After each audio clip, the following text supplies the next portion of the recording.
Buenos días, colegas presentes y colegas futuros. Hoy vamos a hablar de teoría de la historia, de las relaciones entre historia y teoría, siempre complicadas, pero fructíferas al mismo tiempo.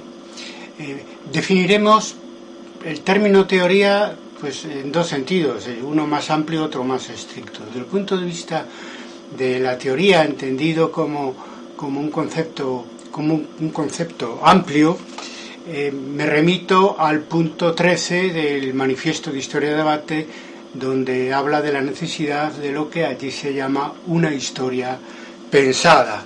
Es decir, se trata de definir el papel de la reflexión, que supone cierto grado de abstracción, para el oficio de historiador, que muchos pensamos, o muchos deberíamos pensar, que es un oficio intelectual, que no es exclusivamente empírico. Pondré algunos ejemplos de cómo cuando el historiador hace bien su trabajo, pues utiliza sabiamente, eficazmente, al menos lo intentamos, la reflexión y la abstracción. En primer lugar, en la selección de los temas para investigar, que a veces son emocionales, pero en principio se supone que son decididos de una manera pensada, es decir, racional.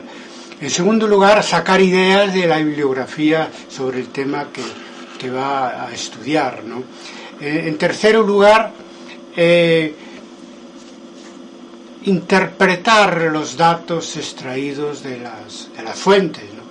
En cuarto lugar, pues la aplicación sin saberlo a veces, ¿no?, del método hipotético deductivo del neopositivismo. Ya lo comentamos, una de las formas de hacerlo es plantear preguntas a la historia, lo que llamamos historia problema.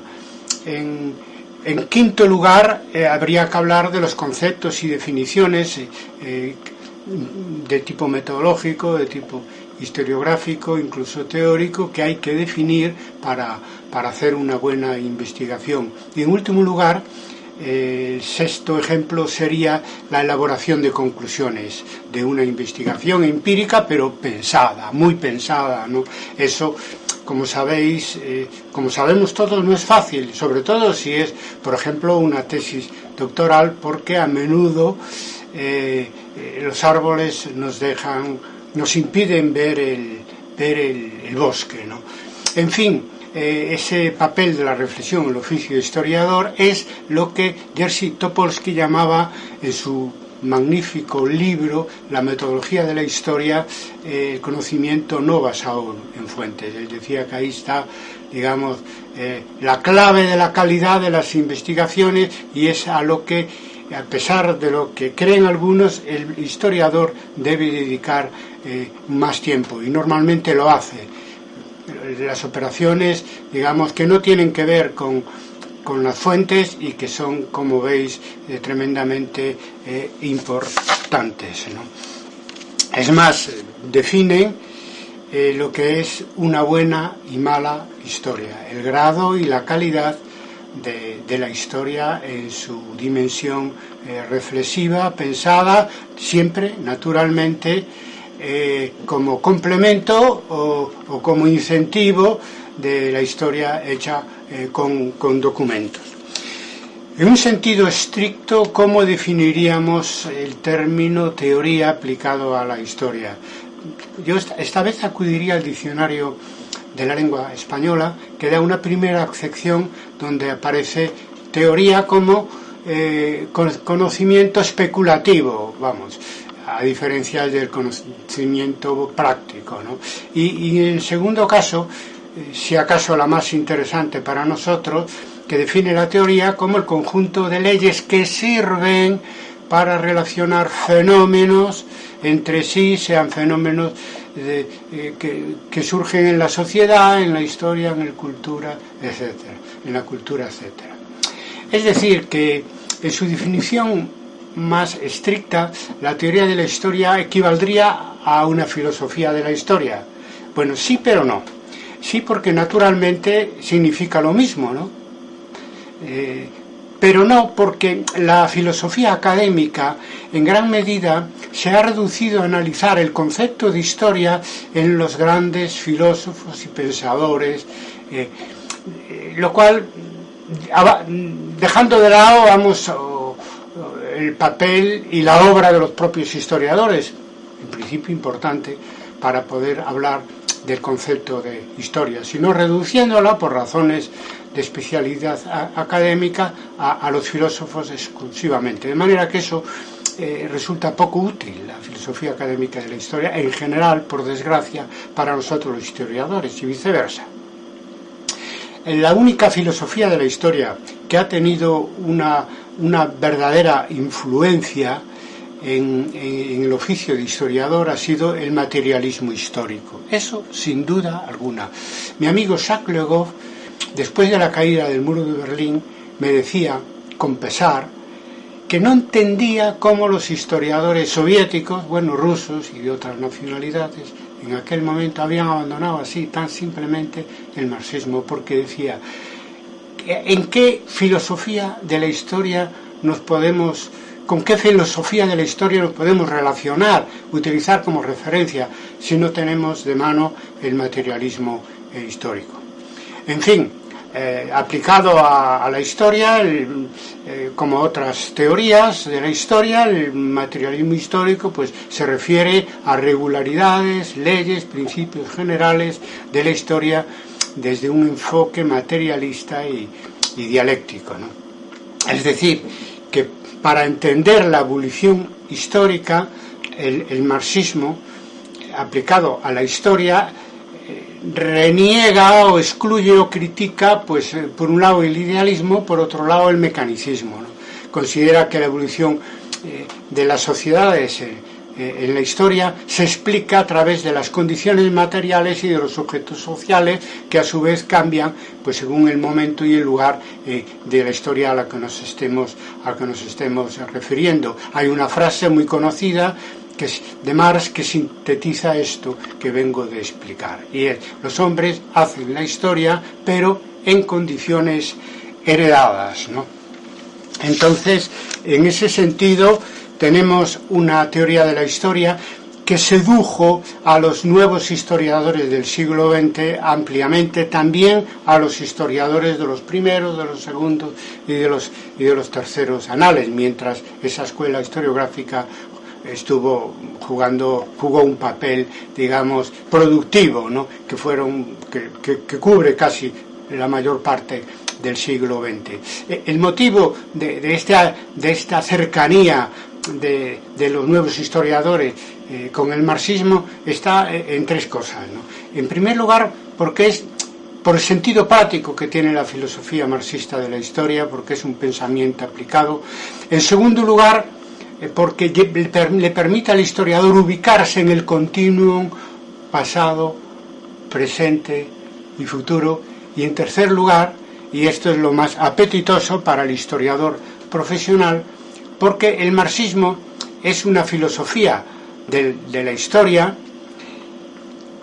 que analiza la sociedad a partir de la historia, es decir, que basa la teoría de la sociedad en la evolución histórica, lo que despectivamente Popper, y con desprecio, llamaba el historicismo del marxismo. Una bendición, porque difícilmente vamos a encontrar otra teoría o filosofía de la historia que le haya dado tanta importancia a nuestra disciplina a la hora de entender la sociedad presente y de perfilar una sociedad futura mejorada.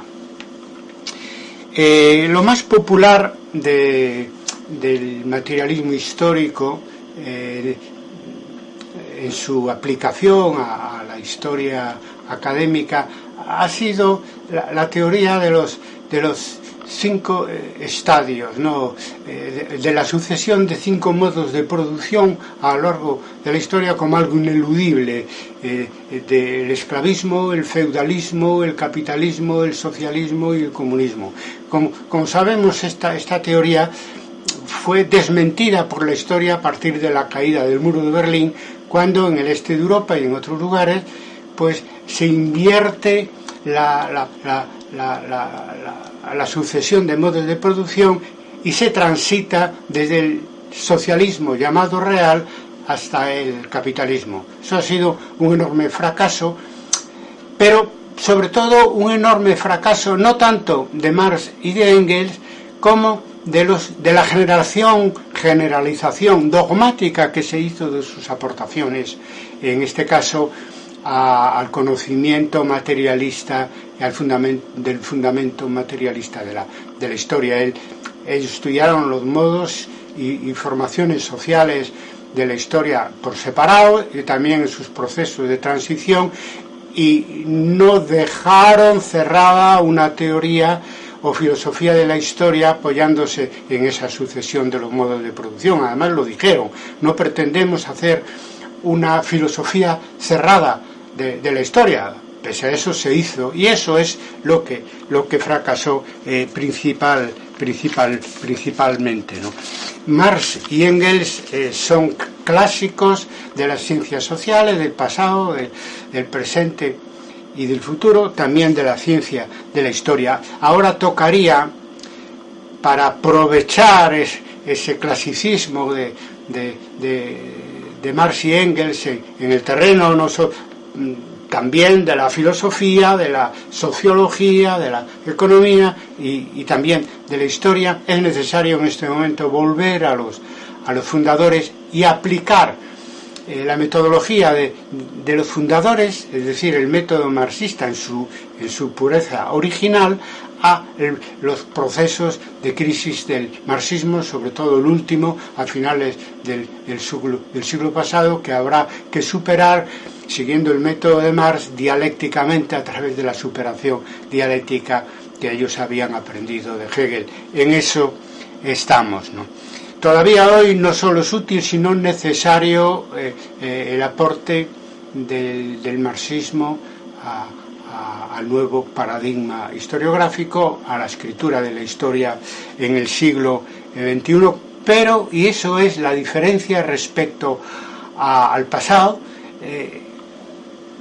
mezclando el paradigma social del marxismo con otros aportes teóricos sostenidos por movimientos sociales, como puede ser el paradigma ecologista y el paradigma feminista, como ya vimos en el episodio primero de esta serie de vídeos cortos. Nada más. Mis recomendaciones finales bibliográficas: en primer lugar, el libro Miseria de la teoría de I.P. Thompson, donde critica de una manera acertada el economicismo, Althusser y Popper, y también recomendar mi trabajo, La base material e histórica de la nación en Marx y Engels. Lo tenéis en mi página web personal, y además está en imprenta un libro con el título de La base material de la nación, que saldrá en la editorial Viejo Topo en Barcelona, espero que antes de que termine este año. Me despido hasta la próxima semana, que hablaremos del compromiso del historiador. Buen día para todos vosotros.